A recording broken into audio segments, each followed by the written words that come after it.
اور اس بات سے بے خبر تھے کہ لٹل بوائے نامی ایٹمی طیارہ 9700 پاؤنڈ وزنی یورینیم لیے تینیان جزیرے سے اپنی اڑان بھر چکا ہے۔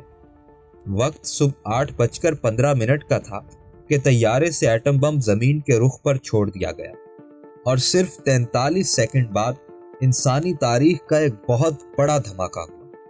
یہ ایک ایسا دھماکہ تھا جس میں نہ آسمان پر کوئی پرندہ بچا تھا اور نہ ہی زمین پر کوئی انسان و حیوان۔ کسی کو کچھ سمجھ نہیں آ رہا تھا۔ جاپانی حکومت اس بات سے بے خبر تھی کہ ہیروشیما پر ایک خوفناک قیامت آ چکی ہے۔ ہیروشیما کے تمام مواصلاتی نظام کی تباہی نے جاپانیوں کو پریشان کر دیا تھا، کیونکہ ہیروشیما سے کوئی رابطہ نہیں ہو رہا تھا۔ جب ایک طیارے کو ہیروشیما کا حال جاننے کے لیے بھیجا گیا تو کچھ ہی دیر بعد وہ طیارہ اسی کشمکش میں واپس آ گیا کہ شہر میں دھوئیں کے سوا کچھ دکھائی نہیں دے رہا۔ جاپانی حکمرانوں کی پریشانی میں مزید اضافہ ہوا کہ ہیروشیما میں تو ایسا کوئی فوجی سامان بھی نہیں تھا جس سے اس قدر نقصان ہوتا۔ لیکن آخر کار ہیروشیما پر گزری ہوئی قیامت کا حال 16 گھنٹے بعد امریکہ نے خود واشنگٹن ڈی سی سے بیان کیا۔ اس ایٹمی حملے میں مرنے والوں کی تعداد 70,000 سے زائد تھی، جن میں سے 60% انسان جھلس کر مرے، 30% ملبہ گرنے سے، اور باقی دیگر وجوہات اور خطرناک بیماریوں کی نظر کیا۔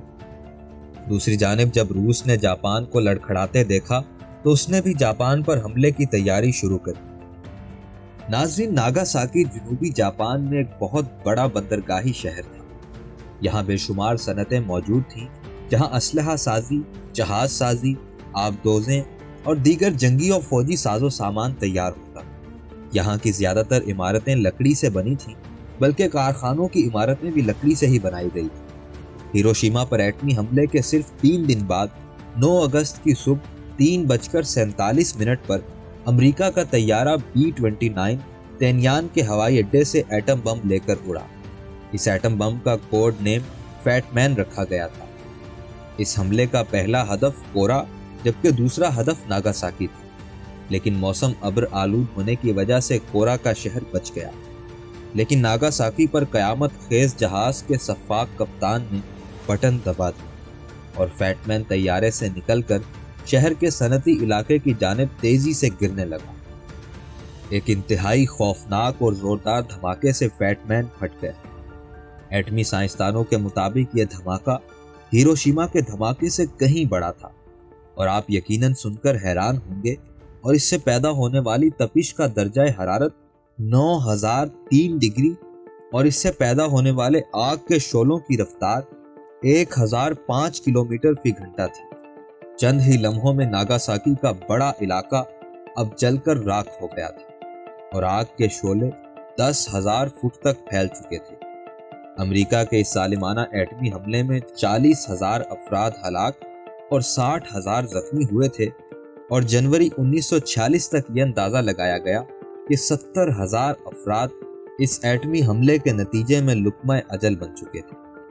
ناظرین، بحر الکاہل کی جنگ اور 2 ایٹم بم دھماکوں میں شکست کے بعد جاپان نے 1945 میں ہتھیار ڈال دیے، لیکن اتنے بڑے نقصان کے بعد بھی جاپان کے لوگوں نے ہمت نہیں ہاری، بلکہ اپنی محنت سے دن رات ایک کر دیے، اور پھر جاپان دنیا میں ایک نئی طاقت بن کر ابھرا۔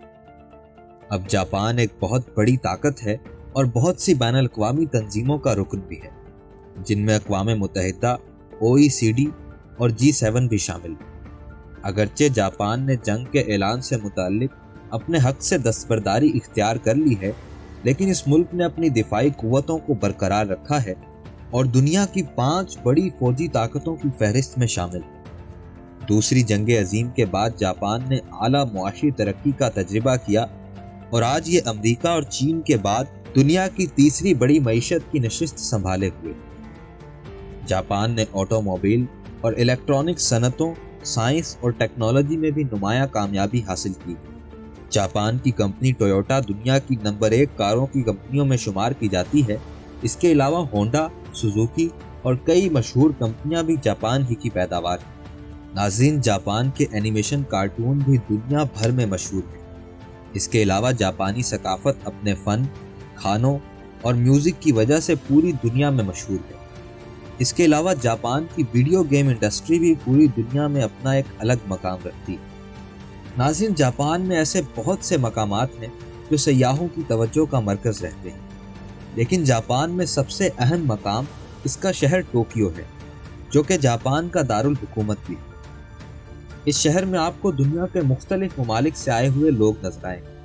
اس شہر کی خاص بات یہ ہے کہ یہاں پر سورج دنیا میں سب سے پہلے طلوع ہوتا ہے، جس کی وجہ سے جاپان کو ابھرتے سورج کی سرزمین بھی کہا جاتا ہے۔ اگر آپ نیو ایئر پر کہیں جانے کا پلان کر رہے ہیں تو جاپان بیسٹ آپشن ہے، کیونکہ اس طرح آپ بھی دنیا کے بہت سے لوگوں کے ساتھ سال کا پہلا سورج جاپان کے شہر ٹوکیو میں دیکھ سکیں گے۔ تو ناظرین، اگر آپ جاپان جائیں تو ٹوکیو کا شاہی محل دیکھنا بھی مت بھولیے گا۔ یہ محل تاریخی اثاثوں میں اپنی مثال آپ ہے۔ اس کے علاوہ سینسوجی ٹیمپل بھی جاپان کا قدیم اور اہم ترین ٹیمپل ہے، جو جاپان کی تاریخ میں انتہائی اہم مقام رکھتا ہے۔ تاریخی مقامات کے علاوہ ٹوکیو میں ایک ڈزنی لینڈ بھی ہے، جو 115 ایکڑ کے رقبے پر محیط ہے۔ یہ امریکہ سے باہر تعمیر ہونے والا پہلا ڈزنی لینڈ ہے۔ اب اگر دلچسپ مقامات کے ساتھ ٹوکیو اسکائی ٹری نہ دیکھا جائے تو ٹوکیو کی سیر بیکار ہوگی۔ جی ناظرین، یہ برج خلیفہ کے بعد دنیا کا سب سے اونچا ٹاور ہے، جس کی اونچائی 634 میٹر ہے۔ اس ٹاور سے پورے ٹوکیو کا نظارہ کیا جا سکتا ہے اور یہ ٹاور خوبصورت شیشوں سے مزین ہے۔ ناظرین، آپ کو جان لو کہ یہ ویڈیو کیسی لگی؟